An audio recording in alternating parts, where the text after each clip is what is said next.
Now, I've had another protracted communication with Defra, and I wrote to them in the wake of the Strategic Defence Review and all the other various papers that have come out recently about national security, asking how on earth Defra are actually going to make it work, because it is perfectly clear that self-sufficiency in terms of food security is not at all realistic and hasn't been for some considerable period of time. I asked them a range of questions about this, and indeed whether they would consider bringing in rationing, or at what point they would consider taking land back out of what they call environmental land management and back into food production, and indeed at what point they would consider dismantling renewable energy projects that were taking up huge swathes of land in order to produce more food. Now, I think you can probably tell more or less where this is going, but the answer, which was very long and very woolly, was in effect that they have absolutely no plan to do any of that, and indeed, the final question was, by what date will the UK have achieved 100% self-sufficiency? And not a single question was answered. Now, for background, food security, although talked about a lot by government and government ministers, is not in fact bound at all in statute. There are 3 references to it on the statute book, and they're only in the sense that it's a consideration when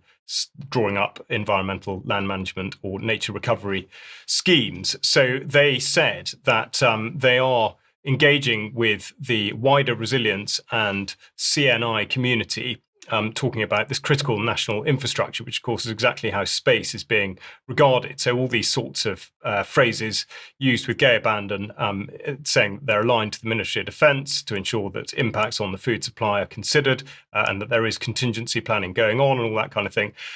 They threw out the figure of £2.7 billion, saying that's invested in sustainable farming and nature recovery. Again, so not really addressing any of the questions that I asked, which of course was to do with the production of food. But just to qualify that sum would disappear in just over 5 days if it were given to the National Health Service. Now, in terms of how land is used, the other thing I want to just draw your attention to here, pointed out by the Gazette and Herald in Wiltshire, is that Corsham is now being lined up for a 450 megawatt site for a battery energy storage system. And if you're not aware of what that is, then please do go to the farming section on the UK Column website, because there's a lot of detail about the inherent unsafety, if that's a word, of these things, in that they're lithium-ion battery facilities which have a very poor track record already, and that's in a way beside the point. The point is that fire services have declared that they have no means of doing anything about these, but this is due to be going ahead, apparently, although not actually shown on the Renewable Energy Planning database as yet. Just up the road a few months ago, just outside Cirencester at Preston, there was a fire that broke out there on a solar farm, which also has a battery capability. So it's not as though these things don't happen. And of course, the environmental catastrophe is absolutely terrible. Corsham is a small market town in Wiltshire, and this is the planning database, as I say, which doesn't show this particular projected facility. But just to give an idea, that's probably only a 10-mile radius, and that's the number of battery facilities that are already in play or designed to be in play in that area, and obviously the plan for many more.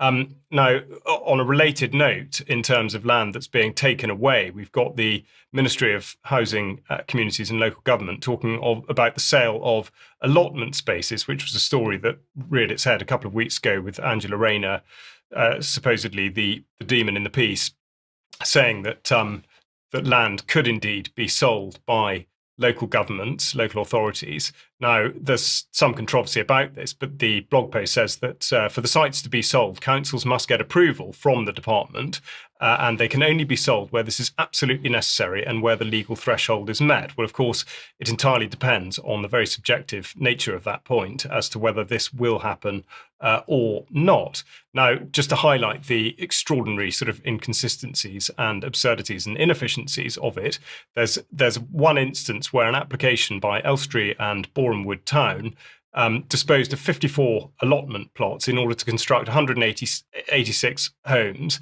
And as part of the application, an adjacent piece of land is going to be developed for 100 allotment places. So somebody's going to have to explain exactly how that makes any kind of sense at all.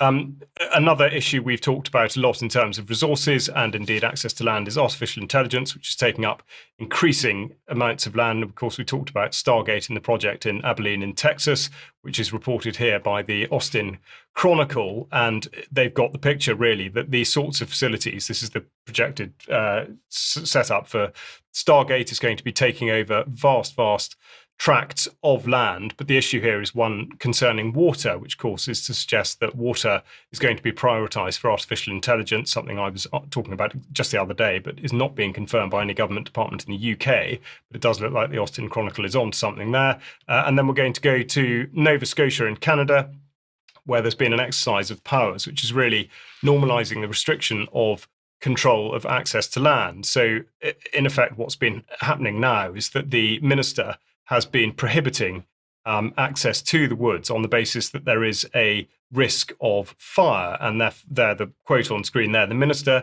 does hereby prohibit entry into the woods without a valid travel permit. So the point that falls out of this, of course, is that it's not so much that access has been restricted, whether or not there's a legitimate reason. It's more that to access it, you need a permit. And this is in effect to normalise the idea that there will be some sort of control mechanism which will enable you to access land in the future. And if you think of the way in which the natural environment now is being described in terms of natural capital and green spaces and blue spaces, I think we have to be very much aware that this is coming down the track and seems to be playing out in Nova Scotia.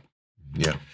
It could be the tokenization of nature, the financialization of nature. These are Absolutely. All part of World Economic Forum future projections and programs. So we could see the convergence of some of these agendas through this type of mechanism. Absolutely right.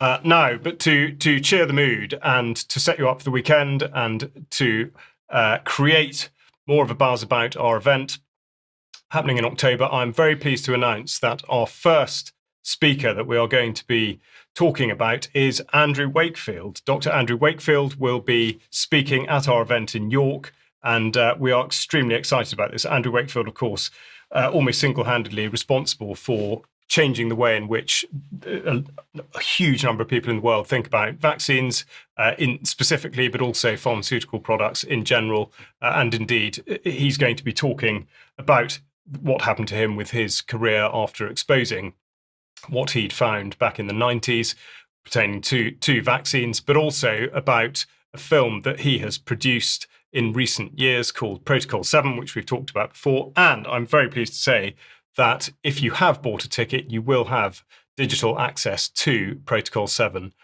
after the York event, and that applies to you if you are buying a ticket for the live stream as well. And I've seen it. It is an absolutely phenomenal film. So just another reason to get a ticket, whether for the live stream or indeed for the in-person event itself. But Andrew Wakefield will be there. Please come along and listen to him.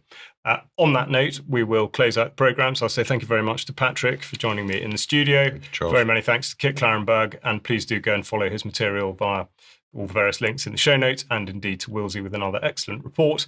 And I just remind you that the Germ Warfare banter session will be going out at 7 o'clock tonight. If you are a member, please stay on for extra time, which will be in just a few minutes.